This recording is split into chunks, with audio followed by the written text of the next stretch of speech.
Hello Ram sir. Hi Nagaraju. Visualisation 2.0 happy money. జనరల్గా అంటే మనం మామూలుగా ఏదైనా బిజినెస్ చేసేటప్పుడు కొన్ని క్యారెక్టరిస్టిక్స్ మెయింటైన్ చేయాల్సినటువంటి అవసరం ఉంది.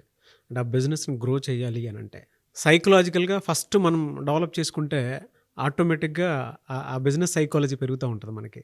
అది ఎలా ఒక్కొక్క మనిషి సక్సెస్ అవ్వాలి అని అంటే ఆంటర్ప్రినర్ అయినా సరే, లేదంటే చిన్న చిన్న బిజినెస్ పెద్ద బిజినెస్ ఏదైనా ఒక ఐడియా ఎగ్జిక్యూట్ అవ్వి పెద్దగా వెళ్ళాలి అని అంటే ఎలాంటి క్వాలిటీని అడాప్ట్ చేసుకోవాలి? ముందుగా విజువలైజేషన్ 2.0 ఏదో విజువలైజేషన్ కానీ దేని మీద ఫోకస్ చేస్తుందంటే మీకేం కావాలో మీకు తెలుసా? నీకేం కావాలో బిజినెస్ పెట్టాలి. ఏం బిజినెస్ పెట్టాలి? ఎందుకు పెట్టాలనుకుంటున్నావు? నేను ఎంటర్‌ప్రెన్యూర్‌గా ఎదగాలి అని అనుకున్నాను. ఎంటర్‌ప్రెన్యూర్‌గా ఎదగాలనుకోవడం క్లియర్ గోల్ కాదు. మరి క్లియర్ గోల్ ఏంటి? ఒక ఎంటర్‌ప్రెన్యూర్‌గా మీరు ఎదగాలనుకుంటే మీకు ఉండాల్సిన కనీస లక్షణాలు ఏంటి? దాని తర్వాత మీరు చేసే ప్రాక్టీసెస్ మీకు ఉపయోగపడతాయి. అవేంటో మనం తెలుసుకుందాం. ముఖ్యంగా ఈ ఎపిసోడ్ మనం కొత్తగా బిజినెస్ స్టార్ట్ చేయాలనుకున్న న్యూ ఎంటర్‌ప్రెన్యూర్స్‌కి వాళ్ళ కోసమే ఎపిసోడ్ చేద్దాం. వాళ్ళ గురించే మాట్లాడదాం. అయితే ఎవరైతే కొత్తగా ఎంటర్‌ప్రెన్యూర్‌గా అవ్వాలనుకుంటున్నారో, జీవితంలో ప్రూవ్ చేసుకోవాలనుకుంటున్నారో, ఈ గోల్‌ని సాధించాలని అనుకుంటున్నారో, వాళ్ళకు ఉండవలసిన లక్షణాలు, క్లారిటీ ఏంటో తెలుసుకొని, ఆ క్లారిటీని, ఆ లక్షణాలని విజువలైజేషన్‌లో ఉపయోగపెడితే ముందుకు ఎలా వెళ్తారు? అలా ఉపయోగపెట్టడం ద్వారా they can think double. Think double అంటే ఉన్నది కాకుండా ఉన్నదానికంటే ఎక్కువగా ఆశించి సాధించే అర్హత వాళ్ళు పొందుతారు. అట్లా పొందాలంటే నాకు తెలిసి విమెన్ ఎంటర్‌ప్రెన్యూర్స్ కానీ, మెన్ ఎంటర్‌ప్రెన్యూర్స్ కానీ ఉండాల్సిన first quality what I say ఇది సెల్ఫ్ డిసిప్లిన్. చాలామందికి డిసిప్లిన్ అంటే మిలిటరీ గుర్తొస్తుంది. డిసిప్లిన్ అంటే స్ట్రిక్ట్ రూల్స్ గుర్తొస్తాయి. డిసిప్లిన్ అంటే ఇబ్బంది గుర్తొస్తుంది. కానీ సెల్ఫ్ డిసిప్లిన్ ఏంటంటే నువ్వు సాధించాలనుకున్న గోల్కి కావలసిన లక్షణాలు, ప్రవర్తన, ఆలోచనలు ఇవి ఎలా ఉండాలి అని. నువ్వు ఏ గోల్ సాధించాలనుకున్నావో దానికి సంబంధించినవి ఉండాలి. ఫర్ ఎగ్జాంపుల్, ప్రయాణం చేయాలనుకున్నావు, ఫ్లైట్లో వెళ్దాం అనుకున్నావో, ట్రైన్లో వెళ్దాం అనుకున్నావో, బస్సులో వెళ్దాం అనుకున్నావు అని నిర్ణయిస్తూనే దానికి కావాల్సిన ఎంత ఓపిక, ఎంతసేపు ఎదురు చూడాలి, ఎన్ని గంటలు ఉంటుందని మెంటల్గా ప్రిపేర్ అవ్వాలి. అంటే జనరల్గా సరే మీరు ఇట్లా చెప్తుంటే డిసిప్లిన్ అంటే మీరు చెప్పినట్లు ఫిజికల్ ఇది గుర్తొచ్చేది మనకి. డిసిప్లిన్ అంటే ఒక్కొక్కలాంటి మైండ్లోకి వచ్చారు. కొంచెం జనరేషన్ మారిన తర్వాత ఎమోషనల్ డిసిప్లిన్ అనేది చాలా అవసరం అని మీరు మాట్లాడుతుంటే అర్థమైంది. మీరు ఇందాక అన్నారు కదా కొన్ని క్వాలిటీస్, అన్నీ ఎమోషనల్గానే అంటే అన్కంట్రోల్డ్ నోటి దురుసు కొంతమందికి ఉంటుంది. అన్కంట్రోల్డ్ ఎమోషన్స్ హై లెవెల్లో ఉన్నప్పుడు కూడా మనిషి బిజినెస్ చేయడానికి అవకాశం ఉండదు.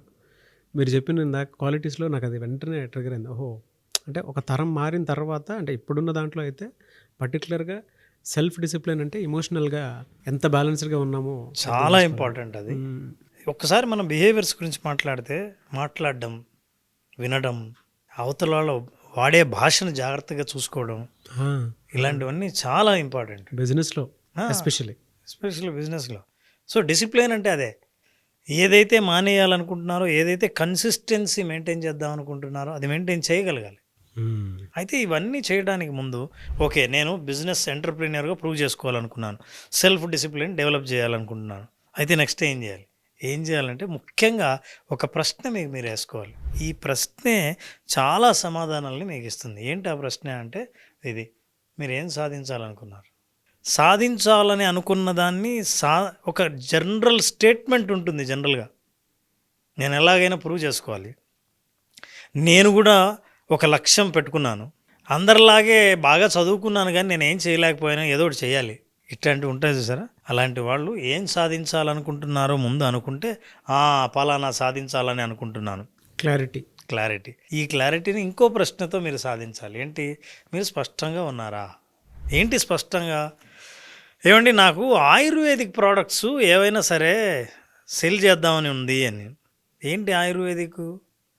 ఏ ఏరియాలో వర్క్ చేస్తాం అనుకుంటున్నారు? విమెన్ ప్రాబ్లమ్సా, అయితే కార్డియాలజీ ఏరియాలోనా, ఓవరాల్ వెల్బీయింగా, బ్యూటీ ప్రొడక్ట్సా, ఓన్లీ హెయిర్కా? ఈ స్పష్టత ఉందా మీకు? ఆ క్లారిటీ మీకు రాకపోతే, నేనేదో బిజినెస్ చేయాలంటే బిజినెస్ అనేది సముద్రం. మీరు ఆ క్లారిటీ తెచ్చుకుంటే వెంటనే మీరు ఆలోచించవలసింది ఏంటంటే, నేను సలహా ఇచ్చేది ఈ క్లారిటీగా ఆలోచించే ముందు ఏ లక్షణాలు ఉండకూడదో చెప్తాను. బిజినెస్ గురించి ఆలోచించే ముందు ఇప్పుడు నాకు క్లారిటీ ఉందని నేను ఆలోచిస్తున్నాను అని. అయితే 3 మాత్రం అవాయిడ్ చేయగలిగితే మీకు అద్భుతమైన ఆలోచనలు వస్తాయి. నెంబర్ 1, మీరు బిజినెస్ పెట్టాలని అనుకుంటే ఎప్పుడే కానీ కంపారిజన్తో బిజినెస్ పెట్టకండి. ఆవిడ చేస్తోంది ఎంత బిజీగా ఉంది తెలుసా, ఈ బిజినెస్కి మంచి డిమాండ్ ఉంది, నేను చూశాను ఈయనకి తీరికే లేదు, ఆ బిజినెస్కు ఉన్న డిమాండ్కి ఎవరు కాంపిటీషనే లేరు అని నువ్వు ఈ కంపారిజన్తో నువ్వు పెట్టాలని అనుకున్నావు అనుకో, మీకు తెలియదు ఒక బిజినెస్ బిల్డ్ అవ్వడానికి దాని వెనకాల కనపడని కారణాలు లక్ష ఉంటాయి. నువ్వు కంటితో కనిపించి చూడగానే దాన్ని మనం పెట్టాలని అనుకోవడం చాలా పొరపాటు. మిమ్మల్ని ఇంకొకరితో పోల్చుకొని వ్యాపారం పెట్టాలనుకునే ఆలోచన మానేయండి. That is number 1. Number 2, don't try to prove someone. మీ ఇంట్లో ఎలాగైనా సరే మీ విలువ ఏంటో తెలియాలి, నేనేంటో తెలియాలి.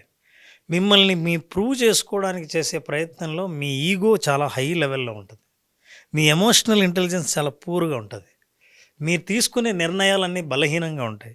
ఇవన్నీ ఇంకొకరికి మీరెవరో ప్రూవ్ చేసుకోవడానికి, మా ఇంట్లో మా ఆయనకు తెలియాలి, మా ఆవిడకి తెలియాలి, మా బంధువులకు తెలియాలి, వీళ్ళందరూ ఫ్యామిలీ ఫంక్షన్కి వచ్చినప్పుడు ఎవరు మర్యాద ఇవ్వట్లేదు, మర్యాద రావాలంటే మనం బిజినెస్ పెట్టాలి, మనం ప్రూవ్ చేసుకోవాలని అనుకోవడం. మిమ్మల్ని మీరు ప్రూవ్ చేసుకోండి అంతే. ఇంకోరు ప్రూవ్ చేసే ప్రయత్నంలో బిజినెస్ ఫెయిల్ అవ్వడం ఖాయం. స్పష్టంగా ఉన్నారంటే మీ స్పష్టతలో ఇవి ఉండకూడదు. 3వది most important, do not set without knowledge. Knowledge లేకుండా దాన్నే ఉంది, బిజినెస్ పెట్టడమే కదా, ఒక చిన్న గది తీసుకోవడం లేదా ఒక నలుగురిని ఎంప్లాయ్ చేసుకోవడం, అక్కడి నుంచి బిజినెస్ స్టార్ట్ చేయడం. నో, ఎట్లా ఉండాలంటే మీ కాంపిటీటర్కి ఎంత తెలుసో అంత తెలిసి ఇంకొక అడుగు ఎక్కువ తెలుసుకుంటే మీరు బిజినెస్ పెట్టడానికి అర్హులు. కొంతమంది స్ట్రక్చరే ఉండదు అసలు. ఎవరో నలుగురితో పాటు నారాయణలాగా ఎవరో ఫ్రాంచైజ్ తీసుకుంటున్నారంటే వీళ్ళు కూడా ఇలా డబ్బులు కట్టేసుకొని వచ్చేస్తారు. పొద్దున్న పని చేసేది ఎవరు, అసలు ఆ స్ట్రక్చర్ని బిల్డ్ చేసేది ఎవరు?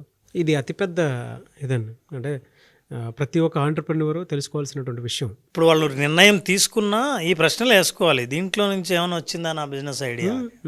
మీరు తపస్సు చేస్తున్నారు అనుకోండి, నేను ఏదైనా జీవితంలో సాధించాలని, వెంటనే దేవుడు ప్రత్యక్షమయ్యాడు. అడిగే ప్రశ్న ఏంటి నాగరాజు? దేవుడు కన్నా ప్రత్యక్షం అయితే ఫస్ట్ అడిగేది డబ్బే చాలామంది అడిగేది, వీళ్ళు అడిగేది హెల్త్ కూడా కాదు మళ్ళీ. ఇప్పుడు అలాంటి తపస్సు చేసేవాళ్ళు ఎక్కువ అయ్యారు అనుకోండి, దేవుడికి కూడా అర్థమైపోయింది ఈసారి అడగడేమో ఈ ప్రశ్న, నాకు తెలుసు నీకేం కావాలో అంటే.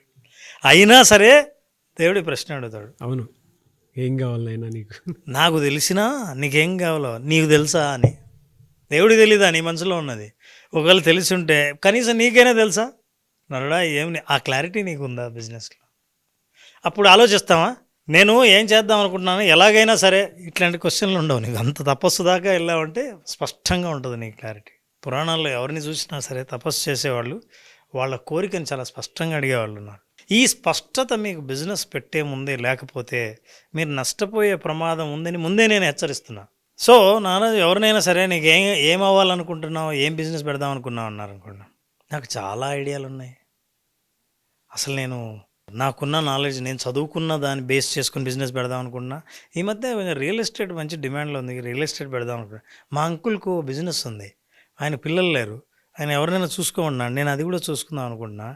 ఇవన్నీ కాకుండా అనవసరంగా స్టాక్ మార్కెట్ చేద్దామా అని ఆలోచిస్తున్నాను. ఇవన్నీ కలలు. మీ ఆలోచనలన్నీ మీరు ఏం చేయాలనుకున్నారో అన్ని కలలు. ఏది చేద్దాం అనుకుంటున్నారో నిర్ణయం తీసుకొని ఎప్పటికి ముగిద్దామని అనుకుంటున్నారో మీకు కనుక క్లారిటీ ఉంటే దాన్ని లక్ష్యం అంటారు. కళకి లక్ష్యానికి ఉన్న తేడా అది. ఈ లక్ష్యం కూడా లక్ష్యంతో ఆగిపోకూడదు. ఈ లక్ష్యాన్ని చేరుకోవడానికి ఒక్కొక్క స్టెప్పు వేసుకుంటూ పోవడానికి ఒక్కొక్క స్టెప్పుని మీరు రాస్తే దాన్ని ప్లాన్ అంటారు. మీరు ప్లాన్ లేని కళ ఉపయోగం లేదు, ప్లాన్ లేని లక్ష్యం ఉపయోగం లేదు. ఈ ప్లాన్కి గనక యాక్షన్ తీసుకుంటే రేపటి నుంచి ఏం చేయాలి, ఎవరికి ఫోన్ చేయాలి, ఏం రిజిస్టర్ చేసుకోవాలి, నేను ఏం అర్థం చేసుకోవాలి అనే వెంటనే యాక్షన్ తీసుకుంటే అది కరెక్ట్ రియాలిటీగా మారుతుంది. కళలను సాకారం చేసుకోవాలంటే ఉన్న మధ్యలో ఉన్న స్టెప్స్ ఉన్నాయే, ఆ స్టెప్స్ని మీరు చేయకపోతే కళగానే మిగిలిపోతుంది. ఎవరినో ఫంక్షన్లోనో పార్టీలోనో కలిసిన ప్రతిసారి నేను ఎంటర్‌ప్రెన్యూర్ అవుదాం అనుకున్నా, ఈ బిజినెస్ పెడదాం అనుకున్నా, నేను అనుకుంటుండగానే వేరే వాళ్ళు అదే పెట్టారు, అదేంటో నేను ఎప్పుడు అనుకున్నా ఎవరో ఒకరు ఆల్రెడీ స్టార్ట్ చేస్తారు, నా ఐడియాలు కాపీ కొడుతున్నారు, ఇవన్నీ చెప్పుకొని మీరు తృప్తి పడుతూ ఉండాలి. పూట గడిపేస్తున్నారు, గడిపేయడం ఇలా గడిచిపోతుందిలే అన్న. కానీ నేను ఎందుకు ఇవన్నీ రాయమని చెప్తున్నాను అని అంటే, there is a study. What the study says this: you are 42% more likely to achieve your goals simply by writing it down. నీ గోల్ని అంటే యాక్షన్ స్టెప్స్తో సహా నీ లక్ష్యాన్ని రాస్తే ఆ లక్ష్యం చేరుకునే అవకాశాలు 42% ఎక్కువగా ఉన్నాయని తేలింది. అంటే మీరు రాస్తున్నారంటే మీ మైండ్లో ఫుల్ క్లారిటీ ఉందని, డేట్ ఎమోషన్స్ కూడా ఉంది, అందులో ఉన్నాయి. Emotions, planning, action Time, steps ఇవన్నీ date. ఉన్నాయి. ఉంటే 42% మీరు విన్ అయ్యే అవకాశం ఉంది. ఇవాళ ఈ ఎపిసోడ్ చూసిన వాళ్ళు ఎవరైనా సరే చెప్పినవి చెప్పినట్టు ఫాలో అయితే 42% సక్సెస్ ఆల్రెడీ చేతిలో పెట్టుకుని స్టార్ట్ చేస్తున్నట్లు లెక్క. ఎస్. ఒకవేళ అదే కంటిన్యూ చేస్తే we are there to help you through visualisation. బా, మీరు ఇవన్నీ చేయగలిగితే విజువలైజేషన్ 2.0 హ్యాపీ మనీ, హ్యాపీనెస్ని, లక్ష్యం చేరుకునే విధానాన్ని మీకు తెలియజెప్పి మీ ఫ్యూచర్ని మీకు ముందే చూపించగలుగుతుంది. నాకు బాగా నచ్చింది. అంటే జనరల్గా మాటలు చెప్పి పూటలు గడిపేస్తూ ఉంటారు చాలామంది. ఒక ఐడియా అనుకుంటారు, అది ఎగ్జిక్యూషన్లో ఉండదు, దాని తర్వాత దాని స్ట్రక్చర్ తెలీదు, లేదంటే వేరే ఫ్రాంచైజీని వెంటనే బయట అమ్ముతున్నారు కదా అని చెప్పేసి కొనుక్కుని బ్రాండ్ నేమ్ ఈజీగా వచ్చేస్తుంది కదా అని చెప్పేసి అవును, "ఆ, ఏదో పెట్టాము, మనకు మంచి బిజినెస్ సెట్ ఉంది, బాగానే చేసుకుంటున్నాం" అన్నమాట. బట్ వెనక గొయ్యి చూస్తే మాత్రం కనిపిస్తూ ఉంటుంది ఓ రేంజ్లో. ఎచ్చులకు పోయి కొంతమంది చేసేటువంటి తప్పులు ఏవైతే ఉంటాయో అవి జరగకుండా ముందే జాగ్రత్త పడాలి అని అంటే ఈ వీడియో బాగా ఉపయోగపడుతుంది. చాలా ఉపయోగపడుతుంది. అండ్ ప్యూర్ సైకాలజీ కూడా మీరు మాట్లాడారు. పూట గడపటం మీకు అలవాటు అయిపోతే ఏ రోజుకి అది అది అంటే మీ కళ మీ కళ్ళనే ఉండిపోతుంది తప్ప చెప్పుకుంటూ తృప్తి పడుతుంటారు. ఇంకంతే. ఇంట్రాస్పెక్షన్ లేకుండా మీరు ఏ బిజినెస్ స్టార్ట్ చేసినా సరే అవతల వాళ్ళకి చూపించడానికే స్టార్ట్ చేస్తున్నారు తప్ప మిమ్మల్ని మీరు నిరూపించుకోవడానికి కాదని మాత్రం తెలుసుకోండి. థ్యాంక్ యూ అన్న. Thank you so much Ram garu. Thank you Naraj, thank you so much. Visualisation 2.0 happy money class మళ్ళీ ఎప్పుడు ఉండే అవకాశం ఉంటుంది? Naraj August 9th happy money programme start చేస్తున్నాం, విజువలైజేషన్ 2.0. ఓకే. విజువలైజేషన్ 2.0 అంటే విజువలైజేషన్ అంటే తెలిసిన వాళ్ళని నెక్స్ట్ లెవెల్కి తీసుకెళ్లే ప్రోగ్రామ్. జీవితంలో మనీ, హ్యాపీనెస్ ఇవి రెండు కలిసి ప్రయాణించే మార్గాన్ని చూపించేది విజువలైజేషన్ 2.0. ఈ హ్యాపీ మనీ అటెండ్ అయిన వాళ్ళందరూ వాళ్ళ హ్యాపీనెస్ గురించి ఎప్పుడు ఫోకస్ చేయని వాళ్ళని ఎలా పొందారో ఆ అనుభవం కావాలనుకుంటే happy money visualisation 2.0 August 9th start అవుతుంది. నా బర్త్డేకి ముందు రోజు నేను కూడా క్లాస్ అటెండ్ అవుతాను సార్. Good start. నిజంగా నేను కూడా కొత్త రెజల్యూషన్స్ తీసుకోవాల్సినటువంటి అవసరం, బాధ్యత ఉంది. నాకు కూడా అటెండ్ టైం వచ్చింది, రిపేర్ చేసుకునేటువంటి అవకాశం. సో డెఫినెట్గా నేను ఈ సిరీస్ మొత్తంలో నేను కూడా ఉంటాను. సో మీరు కూడా మాతో పాటు ట్రావెల్ అవ్వాలి అనుకునేటువంటి వాళ్ళు ఈ సిరీస్లో జాయిన్ అవ్వాలి అనుకుంటే స్క్రీన్ మీద మీ కాంటాక్ట్ నెంబర్ కనిపిస్తుంది. దాన్ని మీరు కాల్ ఆర్ మెసేజ్ వాట్సాప్ చేసి August 9th క్లాస్కి ఎన్రోల్ చేసుకోండి. ఒకవేళ మీ కాంటాక్ట్ నెంబర్ కనెక్ట్ అవ్వట్లేదు అంటే మిస్టర్ నాగ్ అఫీషియల్ 1 అన్న ఇన్స్టాగ్రామ్ ఐడి ఉంది, దానికి మీరు పర్సనల్ మెసేజ్ పెడితే నేను రామ్ గారు డైరెక్ట్గా నేను రామ్ గారి టీమ్కి ఫార్వర్డ్ చేస్తాను. ఆ విధంగానే సార్ మీరు అప్రోచ్ అవ్వచ్చు. ఈ వీడియో లైక్ చేయండి, షేర్ మాత్రం తప్పకుండా చేయండి. ఇలాంటి మరిన్ని వీడియోస్ కోసం మా ఛానల్ ఫాలో అవ్వండి. Thank you so much Ram sir. Thank you so much. Thank you.